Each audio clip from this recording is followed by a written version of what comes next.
Ce maka yi zan haddasa rusau? Ce maka yi ina zaman jiranka? Mai ka rubuta? Kai me ka faɗa? Kai ma ka sani zan yi yin ƙarya. Ka sani cewa bana tone-tone. Kai. Wannan kawunka ne. Shi ɗin ya kasance... Shi ne mijin ‘yarka na biyu? Mai gida idan ba za ka damba zan iya tambayar ka wani abu? Ina jin ka. Me mahaifiyata ta gani a tare da kai ta aure ka? Me? Duba, wace irin magana ce wannan? Na tashi daga aiki. Kaka, a cikin wannan batun za mu yi amfani da kalmar tashi daga aiki? Gyatumanka zai iya tashin shi daga aiki saboda wannan tambaya. Waye wannan? A gurin wannan ahali da kuma ka'idar mu shi kadai ne magajin wannan gida. Waye wannan mutumin? Dan wanka ne. Za ka yi tafiya. Kai, kar ka juya ka tafi kana murgina kai.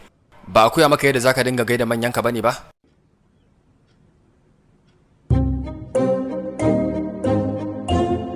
Barkanka dai, haka ne?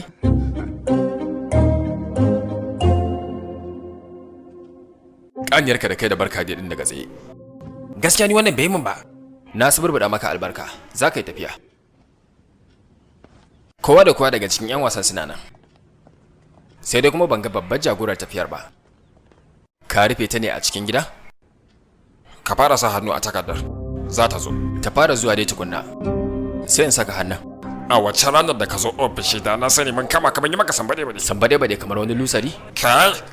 Ba sai ka yi ihu ba. Ina jin ka da kyau. Kai ne tsoho saboda haka ji zai maka wuya. Ni ya kamata na daga murya. Ni kake kira da tsohon jami'in shafa-shafa. Siriki. Waye tsohon maramatacce? Waye tsohon? Tashi za ka kai rawa domin ka tabbatar kai ba tsoho bane ba?